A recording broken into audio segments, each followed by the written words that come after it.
Depuis toujours, la sécurité est un enjeu majeur de l'activité aéronautique.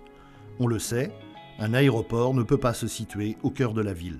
On a la tour de Bretagne, on a le Corbusier, puisque l'axe passe à peu près au niveau du Corbusier, ce qui fait que les minima, puisqu'on est obligé de survoler ces obstacles à une certaine hauteur, les minima sont très importants. Par principe, on cherche toujours à se poser face au vent. Donc on peut être amené soit à survoler Nantes pour se poser vers ici, soit au contraire d'arriver sur Saint-Philibert de Grandlieu.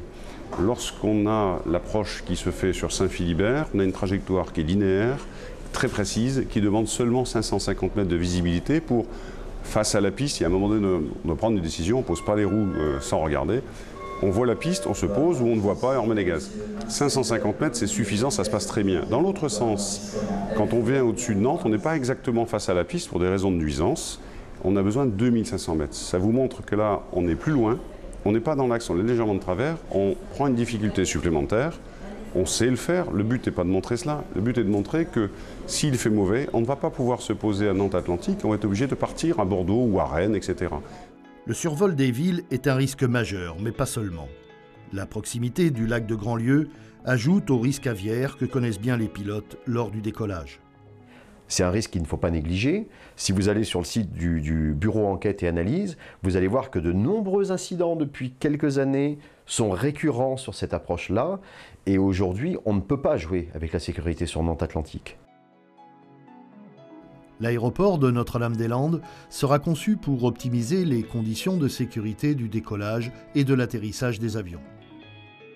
Ces deux pistes sont faites pour qu'à aucun moment, au décollage ou à l'atterrissage, il y ait survol d'un bourg. Si on survole des zones très faiblement urbanisées et à l'atterrissage et au décollage, déjà que le risque qu'un avion tombe est faible, mais qu'il tombe sur une habitation est encore beaucoup plus faible. Et puis, on aura quand même d'autres infrastructures, de nouvelles technologies qui répondront encore un peu mieux aux critères de sécurité qui sont les plus importants aujourd'hui. On a des contraintes de sûreté très fortes et prendre en compte ces contraintes de sûreté dans un aéroport ancien qui a été construit il y a 30 ans, c'est une complexité qu'on a parfois du mal à gérer pour atteindre évidemment le résultat de sûreté attendu par les autorités internationales.